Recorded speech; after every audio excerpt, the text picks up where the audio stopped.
ஓம் ஸ்ரீ பத்மாவதி தேவியை நமக. தனலக்ஷ்மியை தானியலக்ஷ்மியை தராலக்ஷ்மியை நமோ நமக. நமஸ்தே அஷ்ட ஐஸ்வர்ய லக்ஷ்மியை மகாலட்சுமியை நமோ நமக.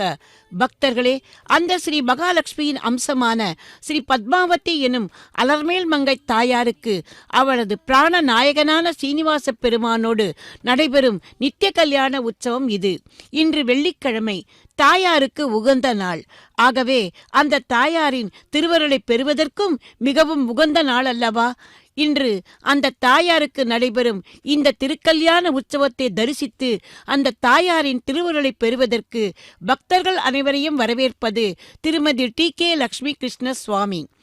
தாயாரின் திருக்கல்யாணத்தில் பாஞ்சராத்திர ஆகமப்படி கலச பூஜை, ஸ்ரீ விஸ்வக்சேனரின் ஆராதனம், புண்ணியாக வாசன கைங்கரியம் ஆகியவை இப்போது ஒன்றன் பின் ஒன்றாக நடைபெற்று கொண்டிருக்கிறது. அதைத் தொடர்ந்து தாயாருக்கும் பெருமாளுக்கும் சமர்ப்பிக்க வேண்டிய ரட்சைகளுக்கும் பின்னர் எம்பெருமானுக்கு சமர்ப்பிக்க இருக்கும் யஜ்யோபவீதத்துக்கும் கிரமமாக பூஜைகளை செய்வார் அர்ச்சக சுவாமி. நாம் இருந்த இடத்திலேயே அமர்ந்து கொண்டு தாயாரின் திருக்கல்யாணத்தை தரிசிக்க வழி செய்த ஸ்ரீ வெங்கடேஸ்வரா பக்தி தொலைக்காட்சி நிறுவனத்தாருக்கு மனமார்ந்த நன்றிகளை தெரிவித்துக் கொண்டு வர்ணனையை தொடர்கிறேன். வெள்ளிக்கிழமைதனில் செழிக்க வந்த செந்துருவே, அந்த செந்துரு நும் அடி வருடும் கீர்த்தி பெற்ற திருமாலே என்கிறார் ஒரு பக்தர். பக்தர்களே, இந்த வெள்ளிக்கிழமையில் நாமும் அந்த செந்திருவான ஸ்ரீ மகாலட்சுமி தாயாரை நமது ஸ்ரீ பத்மாவதி தாயாரின் திருவுருவில் சேவிப்போம். இதே போன்று இன்னொரு பக்தர் தாயாரிடம் உரிமையோடு கேட்கிறார். பார்ப்புகள் காவிரி பாயும் அரங்கத்தில் நாதன் அடிவருடி நீ களைத்தனையோ, நாற்கரன் அழகினில் நிலைமறந்தனையோ, நாரணன் மார்பினில் நீ துயின்றனையோ, என்னிடம் ஏனிந்த பராமுகம் என்று அந்த தாயாரையே கேள்வி கேட்கிறார். பக்தர்களே, நாம் எல்லோரும் அவளுடைய குழந்தைகள். ஆகவே குழந்தைகளுக்கு தங்கள் தாயாரிடத்தில் எதையும் கேட்கும் உரிமை உண்டல்லவா? அது மட்டுமல்ல, ஏதாவது தவறு செய்துவிட்டால் கூட குழந்தைகள் அப்பாவை பார்க்க பயப்படும். ஆனால் அம்மாவிடம் பயப்படாமல் வந்து நடந்ததை எடுத்துச் சொல்லி மன்னிப்பு கேட்கும். தாயாரும் உடனே மன்னித்துவிட்டு குழந்தையை வாரி அணைத்து கொஞ்சுவாள் அல்லவா? அதுவே தாயாரின் வாத்சல்யம். அதுபோல தானே நமது பத்மாவதி தாயாரும். நாம் திருமலை யாத்திரை வந்தால் முதலில் திருச்சானூருக்கு வந்து தாயாரிடம் நமது மனபாரத்தை எல்லாம் கொட்டிவிட்டு அவளது கடைக்கண் பார்வையால் புனிதமாகி லேசான மனத்தோடு மலையேறி எம்பெருமானிடம் நாம் வேண்டும் அந்த வரங்களை எல்லாம் தைரியமாக கேட்கலாம். ஈசானாம் ஜகதோஸ்ய வெங்கடபதேர் விஷ்ணூர் பராம் பிரேயசீம் தத்வக்ஷஸ்தல நித்யவாச ரசிகாம் தக்ஷாந்தி சம்வர்தினிம் பத்மாலங்கரத பாணிபல்லவ யுகாம் பத்மாசனஸ்தாம் ஸ்ரீயம் வாத்சல்யாதி குணோஜ்வலாம் பகவதீம் வந்தே ஜெகன்மாதரம் என்கிற வெங்கடேச பிரபத்தி நமக்கெல்லாம் இதைத்தான் விளக்குகிறது. பத்மப்ரியே பத்மினி பத்மஹஸ்தே பத்மாலயே பத்மதலாய தாக்ஷி. இந்த ஸ்லோக வரிகளின் பொருளை பார்ப்போமானால், அதாவது தாயாருக்கு தாமரை புஷ்பத்தின் மீது பிரியம் அதிகமாம். ஆகவேதான் அவள் பத்ம பிரியே. பத்மினி என்றால் தாமரை கொடி. மகாலட்சுமி தாயாரோ தாமரை கொடி போல எம்பெருமானை தழுவிக் கொண்டிருக்கிறாளாம். பெண்களில் உத்தமமான லட்சணம் உடையவளை பத்மினி ஜாதி என்பார்கள். அதாவது தாமரை புஷ்பம் போன்ற சுகுமாரி.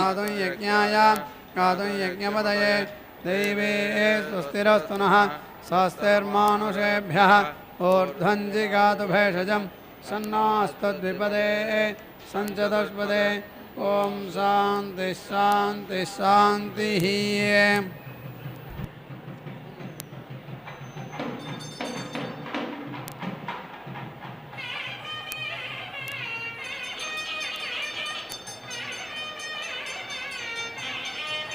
பாபா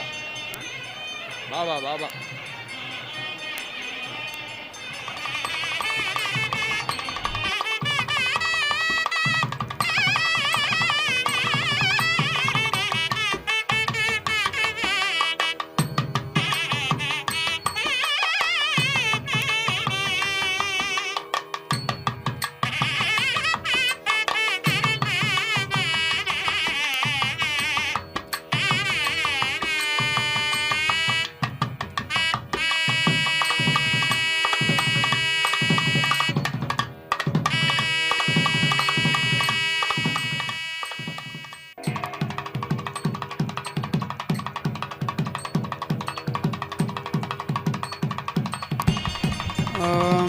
वसोर्धाराञ्जुहोति वसोर्मेधारा सदिति वा एषा हूयते घटस्य वा येन मेषा धारामस्मिन् लोके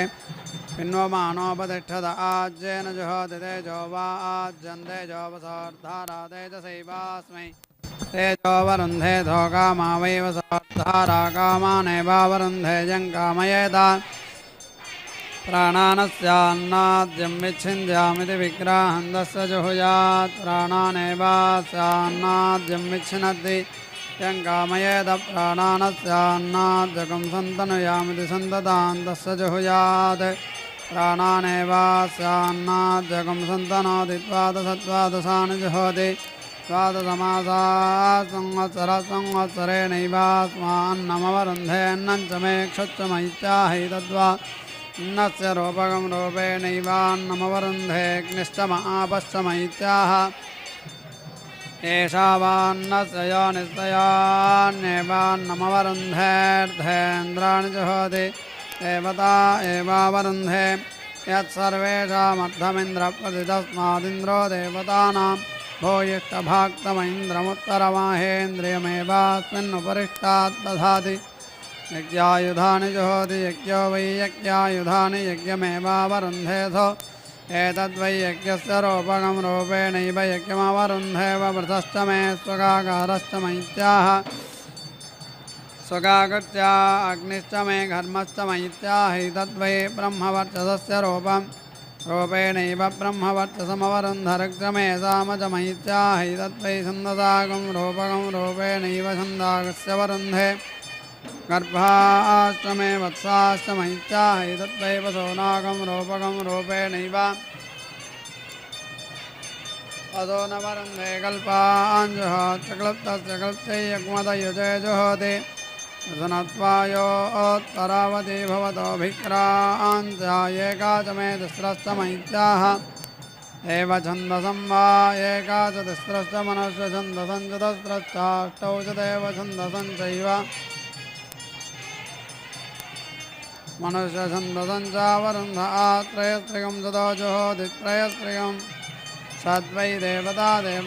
एवावरुन्ध आष्टाचत्वारिगं सदो जुहोत्यष्टाचत्वारिगं सदक्षरा जगति जागता वसवो जगत्यैवास्मै वसो न वरुन्धे वाजश्च प्रसवश्चेति द्वादशं जुहोति द्वादशमासा संवत्सर एव प्रतिष्ठति अग्निर्देवेभ्योपाक्रामद्भागधेयमिच्छमानस्तं देवा अब्रुवन् उपन आवर्तस्व हव्यन्नो वहेति सोऽब्रवीत् परं वृणै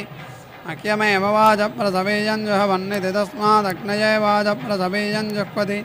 यद्वाजप्रसवीयं जुहोत्यग्निमेव तद्भागधेयेन समर्थयति अथो अभिषेक एवाससजदत्तसभिर्जुहोति सप्तग्राम्या ओषधयः सप्तारण्या उभयेषामवरुद्ध्या अन्नस्यान्नस्य जुहोत्यन्नस्यान्नस्यावरुद्ध्या औदुम्बरेण सर्वेण जुहोत्योर्ग्वा उदुम्बर ओर्गन्नमूर्जैवास्मा ऊर्जमन्नमोरुन्धेऽग्निर्वै देवानामभिषिक्तोऽग्निचिन्मनुष्याणां तस्मादग्निचिद्वर्षति न धावेदवरुद्धग्यस्यान्नमन्नमिव खलु वै वर्षं यद्धावेदन्ना या आद्धावेदुपावर्तेतान्नाद्यमेवाभ्युपावर्तते न क्रोशासेति कृष्णायै श्वेतवत्सायै वयसा जुहोत्यह्नेवास्मै रात्रिं प्रदापयति रात्र्याहरहो रात्रे एवास्मै प्रत्येकाममन्नाद्यं दुहाते राष्ट्रभृतो जुहोति राष्ट्रमेवावरुन्धे षड्भिर्जुहोति षड्वारतवरतुष्वेव प्रतिष्ठति भुवनस्य पदैति रथमुखे पञ्चाहुतिर्जुहोति वज्रो वै रथः वज्रेणैव दिशो विजयत्यग्निचिदगं हवा अमुष्मिन् लोके वातोऽभिभवते वातनामानि जुहोत्यभ्येवैनममुष्मिन् लोके वातः पवते त्रीणि जुहोति त्रय इमे लोका येभ्य एव लोकेभ्यो वातमवरुन्धे समुद्रोऽसि नभस्वानित्याहैतद्वै वातस्य रूपकं रूपेणैव वातमवरुन्धेऽञ्जलिना जुहोति न ह्येतेषामन्यथाहुतिरवकल्पते सुवर्गाय वै लोकाय देवरथो युज्यते यत्राकूताय मनुष्यरथ एष खलु वै देवरथो यदग्निरग्नियनज्विषवसा घृतेनेत्याह युनक्ते वै नकंसेन युक्तस्तु वर्गं लोकमभिवहति यत्सर्वाभिः पञ्चभिर्युञ्जाद्युक्तो स्याग्निप्रच्युतः स्यादप्रतिष्ठिता आहुतयस्य अप्रतिष्ठितास्तोमा अप्रतिष्ठितान् युक्तानि तिसृभिः प्रातः वने विमृशते प्रवृद्ध्वा अग्निर्यावानेवाग्निस्तंयुनक्ति यथा नसि युक्ता धीयत एवमेव तत्प्रत्याहुदयस्तिष्ठन्ति प्रतिस्तोमा प्रत्युक्तानि यज्ञायज्ञस्य स्तोत्रे त्वाभ्यामभिमृशच्चेतावान् वै यज्ञो यावानग्निष्टोमो भूमाद्वा अस्यादवोर्ध्वक्रियते यावानेव यज्ञस्तमन्ततोऽन्वारोहति त्वाभ्यां प्रतिष्ठित्यायेकया प्रस्तुतं भवत्यथाभिमृशति उपैनमुत्तरो यज्ञो नमत्यथो सुन्दत्यै प्रवायेषोऽस्मात् लोकाच्चवते यो किञ्चिनुतेन वायेतस्यानिष्टकाहुतिरवकल्पते यां वायेषो निष्टकाहुतिं जुहोति स्रवति वै सादागस्रवन्तीं यज्ञोऽनुपरा भवति यज्ञै यजमानो यत्पुनश्चितिं चिनुता आहुतीनां प्रतिष्ठित्यै प्रत्याहुदयस्तिष्ठन्ति न यज्ञः परा भवति न यजमानोऽष्टा उपदधात्यष्टाक्षरा गायत्री गायत्रेणैवैनं छन्दसा जनुते यदेकादशत्रैष्टुभेन यद्वादशजागतेन छन्दोभिरेवैनं चिनुतेन भात्को वैनामीशोऽग्निर्यत्पुनश्चित् एवं विद्वान् पुनश्चितिं चिनुत तृतीयात् पुरुषादन्नमत्ति यथा वै पुनराधेय एवं पुनश्चितिर्योऽग्न्याधेयेन नध्नोति स पुनराधेयमादत्ते योऽग्निञ्चित्वा नध्नोति स पुनश्चितिं चिनुते यत्पुनश्चितिं चिनुतरुध्या अथो खल्वाहुर्न चेदव्येति रुद्रो वा येषेदग्निः यथा व्याघ्रकं सुप्तं बोधयति तादृगेव तदथो खल्वाहुश्चेदव्येति यथा वसीयागं संभागधेयेन बोधयति तादृगेव तन्मनुरग्निमजनुदतेन नाध्नोत्स एतां पुनश्चितिमपश्यत् तावजनुदया वै सा आत्नोद्यत्पुनश्चितिं च नुतरध्यै छन्दश्चिदं चिन्वीतपशुकामपशवो वै छन्दागंसि पशवानेव भवति स्तेन चिदं चिन्वीतां सुवर्गकामस्तेनो वै वयसां प्रतिष्ठः सेन एव भूत्वा सुवर्गं लोकं वदति कङ्कचिदं चिन्वीताम् यः कामयेत शीर्षन्वानमुष्मिन् लोके स्यामिति शीर्षन्वानेवमुष्मिन् लोके भवति अलचचिदं चिन्वेत चतुश्चेदं प्रतिष्ठा कामश्चतस्रो दिशो दिक्ष्वेव प्रतिष्ठति प्रौगचिदं चिन्वेत भ्रातृव्यवान् प्रैव भ्रातृव्यान्नुदतौ भयत प्रौगं चिन्वेत यः कामयेत प्रजातान् भ्रातृव्यान्नुदेय प्रतिजनिष्यमानानिति प्रैव जाता भ्रातृव्यान्नुदते प्रतिजनिष्यमानान् तथचक्रचिदं चिन्वेत भ्रातृव्यवान् वज्रो वैरथो वज्रमेव भ्रातृव्येभ्यः प्रहरति द्रोणचिदं चिन्वीतान्नकामो द्रोणेव अन्नं ह्रियते स यो अन्येवान्नमवरुन्धे समोक्यं चिन्वीत पशुकामपशुवानेव भवति परिचाय्यं चिन्वीत ग्रामकामो ग्राम्येव भवति श्मशानचिदं चिन्वीत यः कामयेत पितृलोकरुध्नुयामिति पितृलोक एव ध्नोति विश्वामित्रजमदग्नि वसिष्ठेनास्मद्धेतागुंस एताजमदग्निर्विहव्यावस्यते तावुपादत्तदाभिर्वै सवसिष्ठस्येन्द्रियं वीर्यमवृङ्क्त यद्विहव्या उपदधातीन्द्रियमेव ताभिर्वीर्यं यजमानो भ्रातृव्यस्य वृङ्क्ते होतर्धिष्ण्य उपदधाति यजमानाय धनं वै होतास्त एवास्मा आयतनेन्द्रियं वीर्यमवरुन्धे द्वादशोपदधाति द्वादशाक्षरा जगति जागता पशवो जगत्यैवास्मै पशूनवरुन्धेष्टावष्टावन्येषु धिष्ण्येषूपदधात्यष्टासभा पशवः पशूनेवावरुन्धे षण्मार्जालीये षड्वारतवरतवः खलु वै देवा पितरऋतूनेव देवान् पितॄन् प्रीणाति पवस्ववाचसादय इत्यनुष्टक्प्रतिपद्भवति तिस्रो नुष्टुभश्चतस्रो गायत्र्यः यत्तिस्रो नुष्टुभस्तस्मादस्मत्रिभिस्तिष्ठग्यस्तिष्ठति यच्चतस्रो गायत्र्यस्तस्मात् सर्वागश्चतुरः पदः प्रतिदधत्फलायते परमा वा एषा छन्दसान्यदनुष्टक्परमश्चतुष्टोमस्तोमानां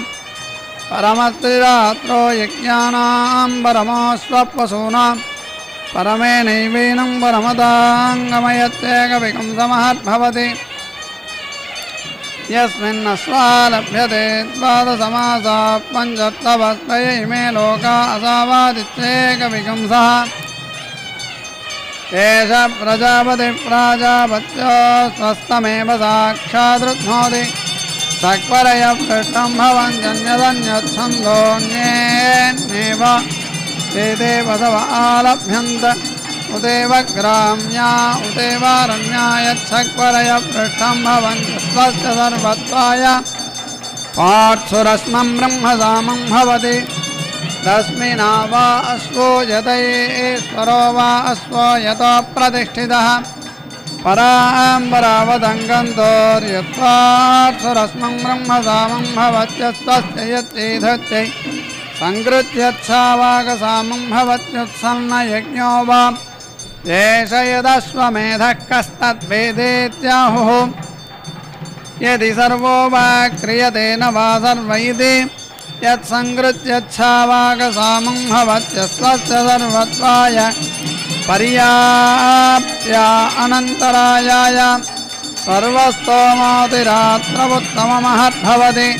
सर्वस्याप्ति सर्वस्य चित्ति सर्वमेव तेनाप्नोति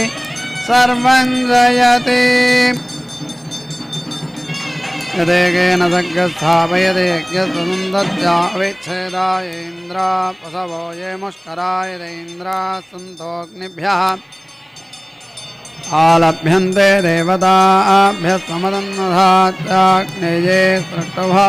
याज्ञानवाक्या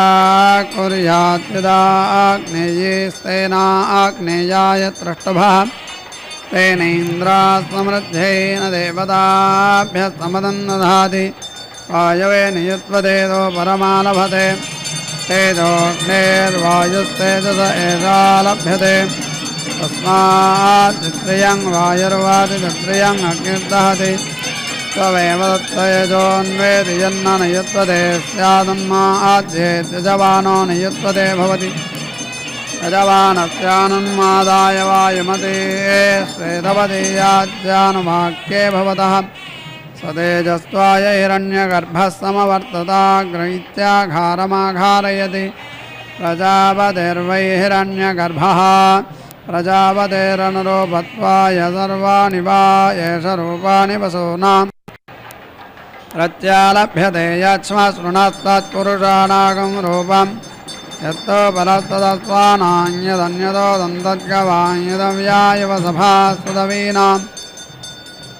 यदजस्तदजानां वायुर्वै वसूनां प्रियन्धामा यद्वायव्यो भवत्येतमेवेनमभिसञ्जानाना पशव उपतिष्ठन्ते वायव्यकार्या प्राजापत्या इत्याहुर्यद्वायव्यं कुर्यात् प्रजापतेर्यात् यत्प्राजापत्यं कुर्यात् वायोः याद्यद्वायव्यप्रसद्भवति तेन वायोर्नैति यत्प्राजापत्यः पुरोडासो भवति तेन प्रजापतेर्नैति यद्वादशकपालः तेन वैश्वानरान्नैत्याग्ना वै नवमेकादशकपालन्नर्वपतिदीक्षिष्यमानोऽग्निः सर्वा देवता विष्णुर्यज्ञो देवता चैव यज्ञं चारभते गिरवमो देवतानाम् एतः परमो यदाग्ना वै नवमेकादशकपालन्नर्वपति देवता एवोभयतः परिगृह्य यजमानो वरुन्धे पुरोडासेन वै देवा अमुष्मिन्लोकात्मवञ्चरुणास्मिन् यः कामये तामुष्मिन्लोकरत्नुयामिति स पुरोडासं कुर्वे तामुष्मिन्नेव लोकरत्नोति यदट्टाकपालस्तेनाग्निजो यत्रिकपालस्तेन वैष्णवसमृद्धिः कामयेतास्मिन् लोकरुत्नुयामिति स चरं कुर्वीता क्लेर्घृतं विष्णास्तण्डुलास्तस्माच्चरुकार्योऽस्मिन्नेव लोकरुत्नो स्यादित्यो भवति यं वादितिरस्यामेव प्रतितिष्ठत्यसो अस्यामेवाधि यज्ञं तनुतेजो वै संवत्सरमुख्यमभृत्वाग्निञ्चिनुते यथा स्वामिगर्भोपपद्यते तादृगेव ददार्तिमार्थे वैश्वानरं द्वादशकपालं पुरस्तान्निर्वपेत् संवत्सरो वाम् अग्निर्वैश्वानरो यथा संवत्सरमाप्त्वा कालागते विजायत एवमेव संवत्सरमाप्त्वा कालागते किञ्चिनुते आर्तिमाच्छत्येषा वाग्ने प्रियातनोर्यद्वैश्वानरः प्रियामेवास्य तनुवमवरुन्धे त्रेण्येतानि हवेगंसि भवन्ति त्रय इमे लोका येषां लोकानागुंरोहायाम् प्रजापति प्रजा सृष्ट्वा प्रेणानुप्राविधत्ताभ्यः पुनः सम्भवितुं न शक्नोत्सो ब्रवीत् प्रयत्नवदित् स यो मेधः पुनः सञ्चिन वदिति तान् देवा समजन्वन्ततो वैदात्मवन् यत् समजन्वन्तचित्यस्य चित्यत्वय्य एवं विद्वान् अग्निञ्चिनुतरुद्धो सेवकस्मैकमग्निश्चीयत इत्याहुरग्निवान् अथानीति वा अग्निश्चीयते ग्निवानेव भवति कस्मैकमग्निश्चीयत इत्याहुर्देवामावेदन्निति वा अग्निश्चीयते विदुरेणं देवा कस्मैकमग्निश्चीयत इत्याहुर्मुख्यसानीति वा अग्निश्चीयते विक्येव भवति कस्मैकमग्निश्चीयत इत्याहुः पशुमानसानीति वा अग्निश्चीयते पशुमानेव भवति कस्मैकमग्निश्चीयत इत्याहुः सप्तमा पुरुषा उपजीवानिति वा अग्निश्चीयते त्रयप्राञ्चस्त्रयप्रत्यञ्च आत्मा सप्तम एतावन्त एवैरममुष्मिन् लोक उपजीवन्ति प्रजापतिरग्निमचिकीर्षताम् तं पृथिव्यब्रवीन्नमय्यग्निञ्चेष्यसेति माधक्षति सा स्वादिदह्यमाना विधविष्ये सपावीयान् भविष्यति सोऽब्रवीत् तथा वा अहं करिष्यामि यथा त्वानादिधक्ष्यतीति सैवामभ्यमृषत् प्रजापतिस्त्वासादयतु तया देवतया गिरस्वध्रुवासीदेतीमामेवेष्टका कृत्वोपाधत्तानतिदाहाय यत्प्रत्यग्निञ्चिन्वेदतदभिमृते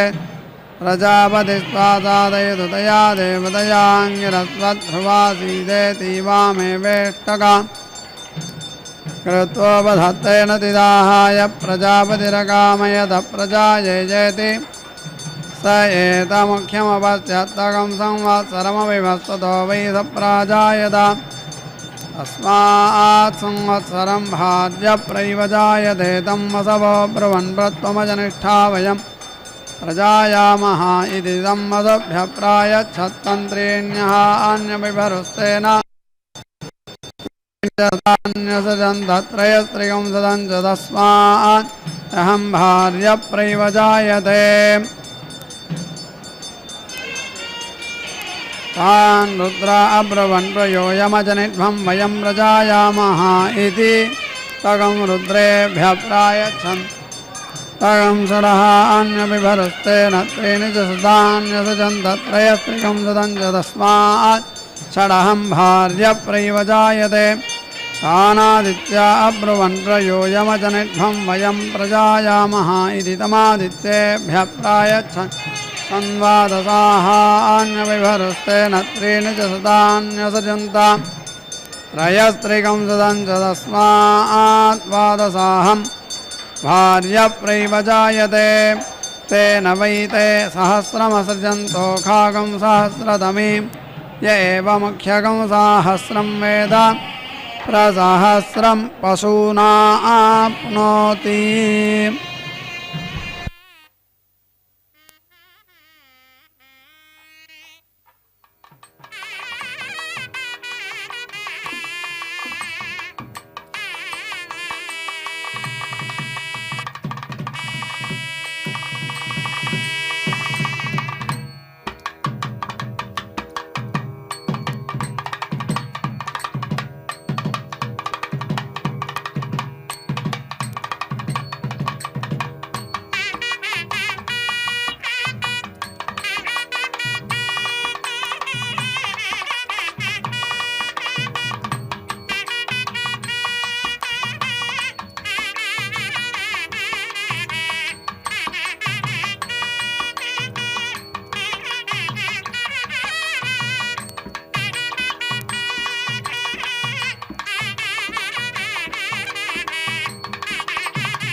ब्राह्मृगद्योदशोऽभ्यं मध्वाय तदत्यज्ञपत अविकृतं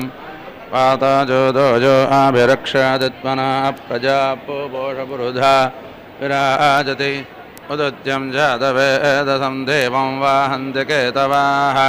दृशे विश्वाय सूर्यं येनापावकजक्षस भुरण्यं दञ्जनाौ अनु तं वारुणपश्यासि देव्या अध्वर्यो आगातग्रथेन सूर्यत्वचा मध्वा यज्ञगतमं जाते तं प्रत्नथायं वेणश्चोदयच्छित्रं देवानाम् आन इलाभिर्वितथेरतत्त्वविश्वानारस्सविता देवयेतो अपि यथा युवानो मत्सातानो विश्वं जगादपि मानीषा यदत्तगच्छावित्रकन्नुदगाभिशौर्या सर्वं तजेन्द्रते वसे तरनिर्विश्वदर्शतो ज्योतिष्कृतादिशौर्या विश्वमाभाजिरोचनं तत्सौर्यस्य देवत्वं तन्माहित्वं मध्याकत्तो वितातग्रसञ्जाभार यदेदयुक्तहरितः मत्मये तन्मित्रस्य वरुणश्चाभिचक्षे सूर्योरूपं कृणते द्योरूपस्ते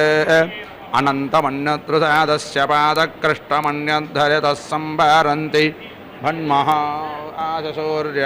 आदित्यमः आदि महस्ते सतो माहिमापानस्यते धाते एव महा आसि वत्सूर्यश्रवास महा आदिसत्रादे एव महा आसि अन्नादेवानामसूर्यपुरोहितो विभज्यदरदाभ्यं श्रायन्त इव सूर्यं विश्वेन्द्रश्च पक्षत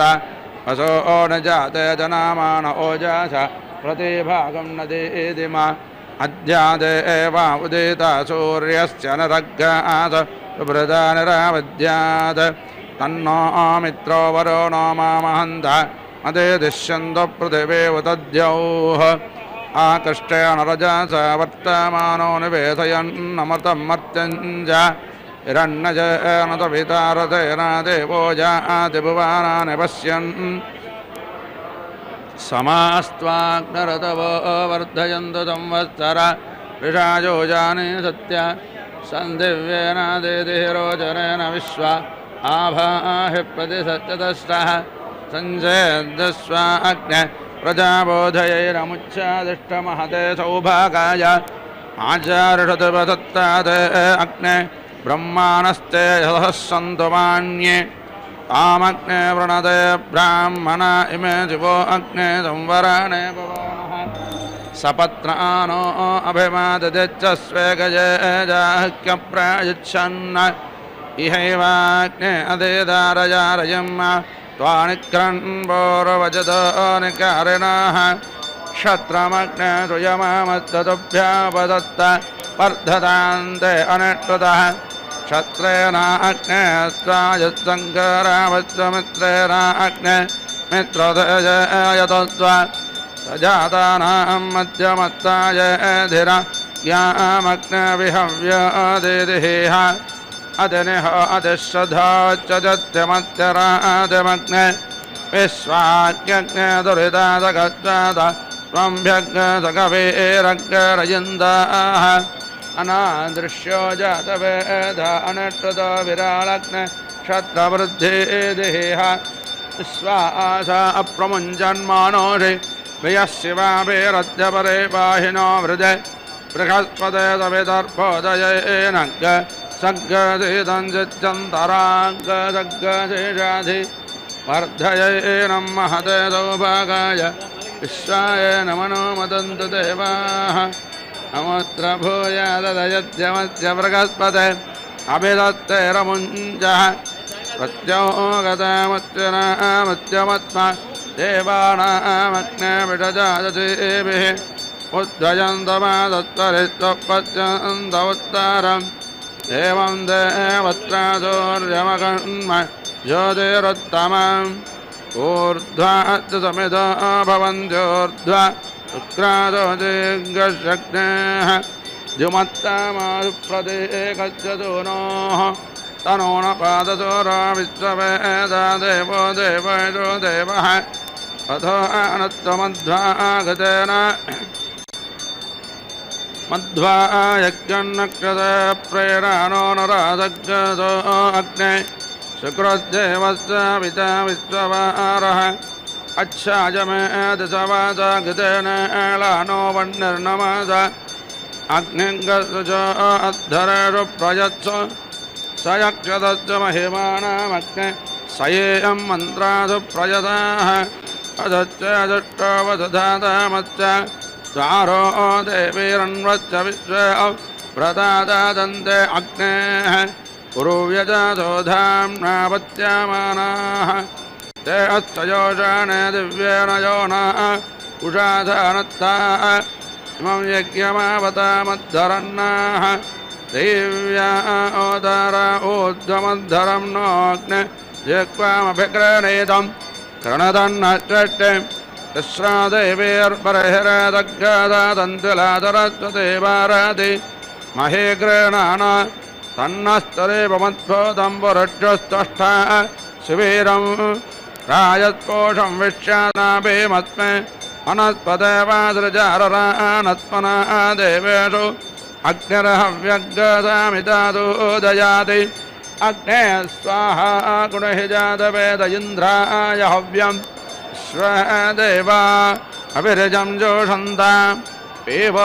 अन्नारजवृदस्व मेधा स्वेदत्ते दत्तनयिता अभिश्रेः देवाय वेदमानतो वितस्तर्विश्व नरस्वपत्याने चक्रोः राजेन यं यज्ञतो रोदासे मे राजे देवे दिषणादादेवम् अधावाजं नियतत्तत्त्वा उदश्वेतं वदोदितं निरेक आजुरग्रेगायज्ञप्रेः साकं घन्मनादायज्ञं शिवो न युद्भिः शिवाभिः प्रजाभिर्यासेद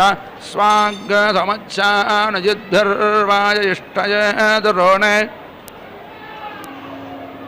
इनो रयज्ञसुभोजातं युवत्सन वीरङ्गव्यमस्वं शराधाः आयोजेते तकच्चिनो रथा दत्तेभिरागाहि यत्तान् सोमावेदये आनो भद्राक्कता भोजन्तु विश्वतो दब्दासो अपारेदाद उद्भिदाः देवानो यथा तमिद्वृधे असन्नप्रायुपरक्षितारो दिवे दिवे देवानां भद्रासो मतर्रोजो यथा देवानाग्रातिरभिनो निवर्तताम् देवानाग्रसख्यमुपसेति मा वयं देवानायो प्रतिरन्तजेवसे तान् पूर्वजन विदाहोमहे वयं भगं मित्रमदेदक्षामश्वधम् अर्यवनं वरो नग्गसोमामच्चिर सरस्वतेरत्सुभगमजस्करत् तन्नो वातो मयो बुवाद बेडजं तन्माता पृथिवी तत्पिताद्योः तद्ग्राभानस्सोमसुतो मयो भुव तदश्विनासुरतं दृष्ट्या युवं तमीशानं जगादत्तत्तुषस्पतिं धियञ्जन्नमवासे ऊमहे भजम् ऊषानो यथा वेदस असद्वृद्धे रक्षिता वायुरदब्धस्वस्तये स्वस्तिरयन्द्रो वृद्धश्राव स्वस्तिनः पूषा विश्ववेदाः स्वस्तिनस्ताक्षो अरिष्टनेमि स्वस्तिनो बृहस्पतिर्ददातु वृषादस्तामरुतप्रस्तेमादरस्तु पञ्जाभानो विदधेषु जग्माजः अग्निजिह्वामनाभः शूरादक्षतो विश्वेनो देवावदागमन्यः भद्रं कर्णेभिः शृणुयाम देवा भद्रं पश्य माक्षभिर्यजत्राः स्थिरैरङ्गैश्चट्टुव गहस्तनोभिर्यासेम देवहेतं यदायोः अदमिन्नधरधो अन्ते देव चित्रानच्चक्राजरथं तनूनां पुत्रासो यत्रा पितरो भवन्ति मानो मध्यारेर्षतायुर्गन्तोः अदेदिद्योरदेतिरन्तरिक्षमदेतिर्माता स पिता च पुत्रः विश्वे देव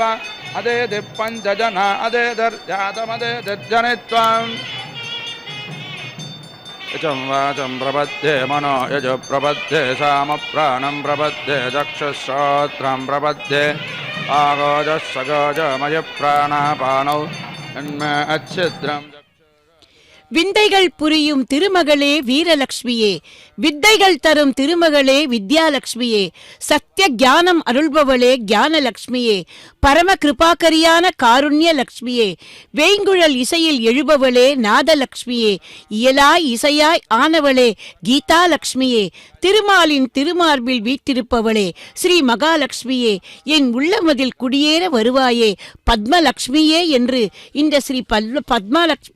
பத்மாவதி தாயாரை நாம் இப்போது வேண்டுவோம். அந்த ஆதிலக்ஷ்மியின் ஸ்வரூபமே நமது ஸ்ரீ பத்மாவதி தாயார். இந்த திருச்சானூரில் கொலுவிருந்து நம்மை எல்லாம் ரட்சிக்கும் அலர்மேல் மங்கை தாயார். ஹோம காரியங்கள் பூர்த்தியானதும் அர்ச்சக சுவாமி இதோ தாயாருக்கு சமர்ப்பிக்க இருக்கும் அந்த திருமாங்கல்யத்துக்கு அர்க்யம் பாத்தியம் ஆச்சமனம் போன்ற ஷோடச உபசாரங்களை செய்கிறார். முதலில் சீரப் எனப்படும் பால், பின்பு மஞ்சள் கலந்த நீர், அதன் பின் மங்கள நீர் என்று அந்த திருமாங்கல்யத்துக்கு அபிஷேகம் செய்து மஞ்சள் குங்குமம் வைத்து புஷ்பங்களால் அலங்காரம் செய்வார். ஸ்ரீ விஷ்ணு புராணத்தில் ஸ்ரீ பராசர மகரிஷி ஸ்ரீ மகாலட்சுமியின் பெருமைகளை கூறிக்கொண்டு வரும்போது அர்த்தோ விஷ்ணுகு இயம் வாணிகி என்கிறார். அதாவது எம்பெருமான் பொருளாகவும் அந்த பொருளை தரும் சொல் ஸ்ரீ மகாலட்சுமியாகவும் இருக்கிறார்களாம். ருக் யஜுர் சாம அதர்வன 4 வேதங்களும் இந்த தாயாரிடத்தில் அடக்கம். ஒருவருடைய ஜாதகத்தில் துஷ்ட கிரகங்கள் இருந்து கஷ்டங்களை கொடுக்கும் என்றாலும் ஸ்ரீ மகாலட்சுமி ஒரே ஒரு முறை அவர்களை கடாட்சித்து விட்டால் போதும், சகல செல்வங்களும் வந்து அவனை அடையுமாம். இதைத்தான் லக்ஷ்மி கடாட்சம் என்பார்கள். இதோ இங்கே கூடியிருக்கும் அந்த பக்தர்களில் ஒவ்வொருவருக்கும் ஒவ்வொரு விதமான பிரார்த்தனை வேண்டுதல் இருக்கும். அவர்களில் ஆண்கள், பெண்கள், ஏழை, பணக்காரர், ஜாதி, மதம் எதையும் தாயார் பார்ப்பதில்லை.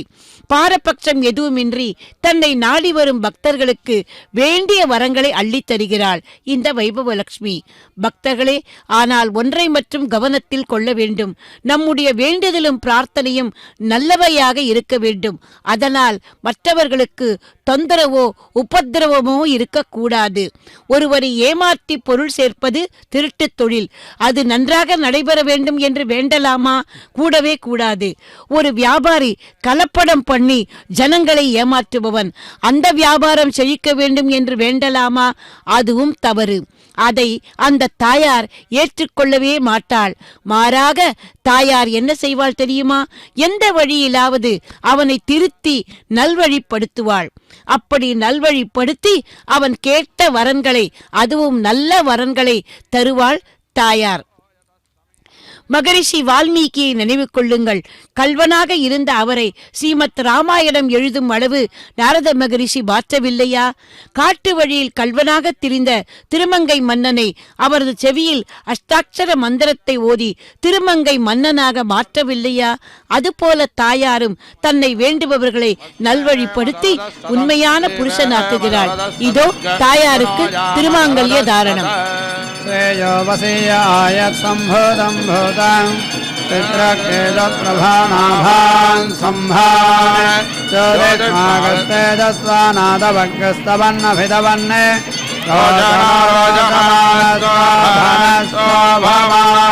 कल्याणः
सुमेन्धो अञ्जन्कृतारं मतेनाङ्कृतमग्ने मदो मत्पिण्डमानः आजीवहन् वाजनं जातवेदो देवानां वक्ष्यप्रयमासदस्तं गदेनाञ्जन् सम्पतो देवजानान् प्रजानन् वा यप्येतदेवान् अनुत्तासप्ते प्रदिशश्चन्दाग्रस्वधामस्मै यजमानाय देहि ईर्ष्यश्च शबन्धश्च वाजन्नादश्च समञ्जश्च सप्ते अग्निष्ट्वा देवीर्वसो विश्वजोषा अप्रीतं वह्निं वहत जातवेदा तीर्णं बर्हिः सुष्ठरे माजुषानोर्पतो प्रधामानं पृथिव्यां देवेभिर्युत्तमदेति सजोषा अस्योनं कृण्वाणा शोभिते दधतु एतावो वस्वभगा विश्वरोपावपक्षाभिषयामाना उदातैः विश्वासते कवरसंवामाना द्वारो देवी सुप्रायणा भवन्तु अन्तरामित्रावरोणाचरन्ते मुखं यज्ञानाभिसंविधाने उषासावाग्रसकिरण्यसो सल्परदक्षयोनायकसादयामि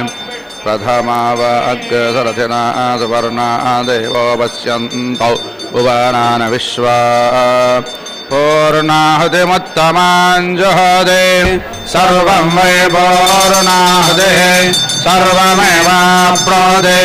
अथो यं वै पूर्णाहुते अस्यामेव प्रतिष्ठति नारायणाय विद्महे वासुदेवाय धीमहि तन्नो विष्णुः प्रचोदयात् स्वाहा महादेव्यै विद्महे विष्णुभद्राय धीमहि तन्नो लक्ष्मीः प्रचोदयात् स्वाहा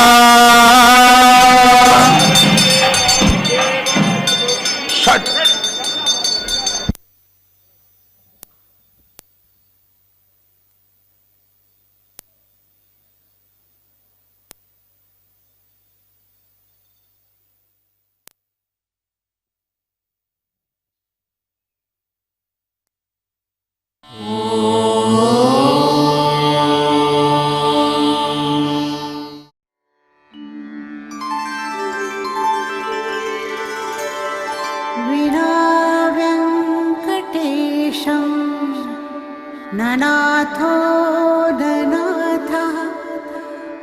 सदा